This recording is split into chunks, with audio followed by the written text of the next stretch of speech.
शहरी की भाग दौड़ में अगर आपको कुछ जल्दी से बनाना हो तो फिर आप ये रेसिपी ट्राई करें। 15 मिनट में बन जाएगी और टेस्ट भी एकदम बढ़िया आएगा। बिस्मिल्लाहिर्रहमानिर्रहीम। अस्सलाम वालेकुम।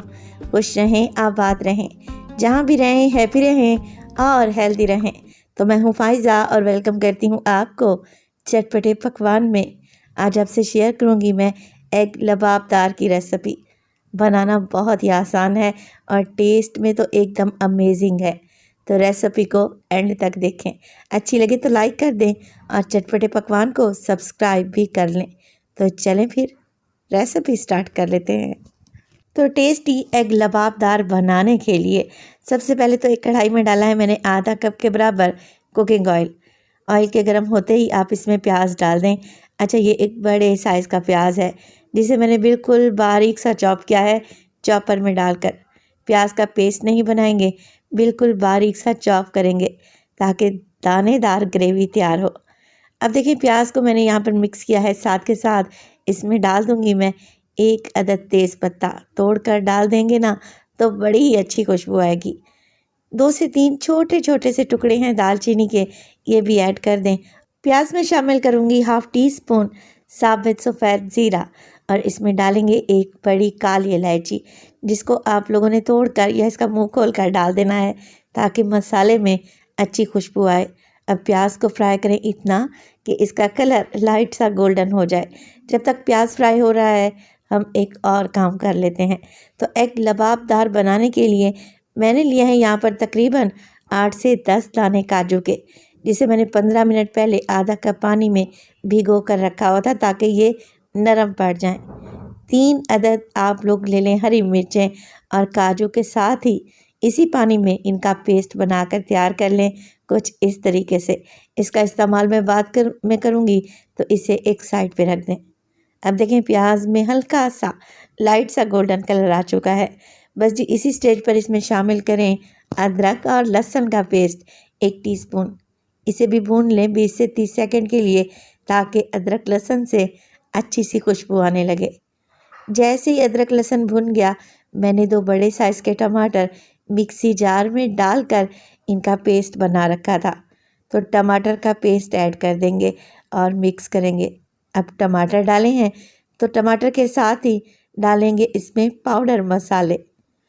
तो मैं इसमें शामिल करूँगी नमक, 1 टीस्पून डालने लगी हूँ, बाद में नमक को चख लेंगे। लाल मिर्च का पाउडर ऐड करूँगी इसमें तकरीबन हाफ़ टी स्पून इसमें डलेगा ज़ीरा पाउडर और अच्छे कलर के लिए शामिल करेंगे हल्दी 1/4 टीस्पून। 1/4 टीस्पून इसमें डालेंगे पिसा हुआ खुशबूदार गरम मसाला और 1 टीस्पून इसमें डालेंगे धनिया पाउडर। बस यही मिर्च मसाले डलेंगे जो कि हर घर में मौजूद रहते हैं।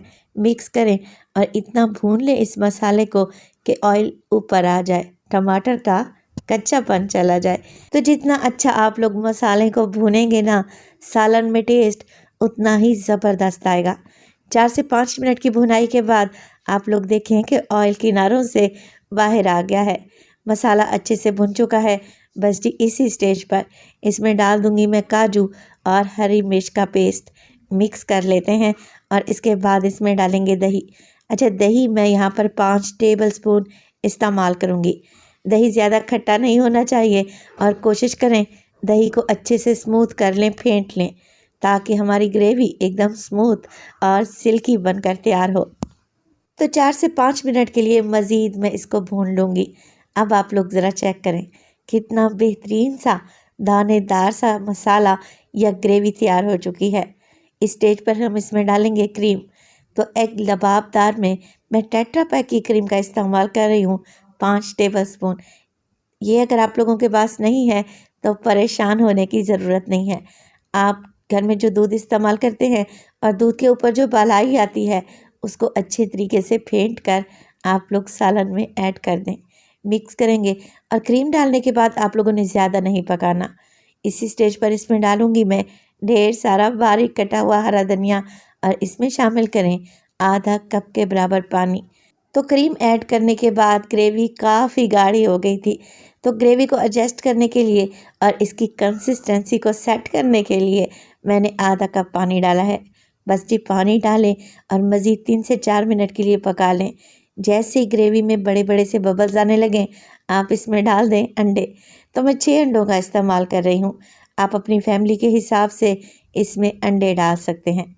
अंडे डालेंगे और फिर कवर लगाकर तकरीबन 10 मिनट के लिए बिल्कुल दम वाली फ्लेम पे हम एग लबाबदार को पकने के लिए छोड़ देंगे ताकि अंडे अच्छे तरीके से सेट हो जाएं। तो 8 से 10 मिनट लगेंगे।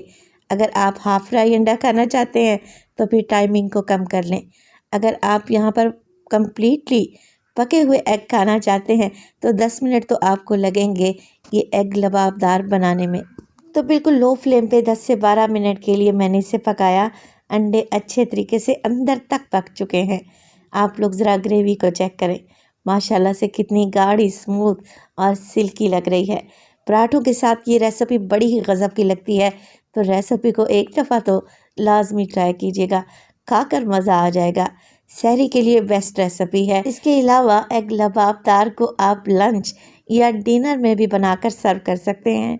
बड़ा ही टेस्टी बनता है। रेसिपी ट्राई करें और अपना फीडबैक लाजमी दिया करें। आपके एक प्यारे से कमेंट का मुझे इंतज़ार रहेगा। अपना बहुत सारा ख्याल रखिएगा। फ़ाइज़ा को अपनी दुआओं में याद रखिएगा। मुझे दीजिए इजाज़त। टिल देन, अल्लाह निगहबान।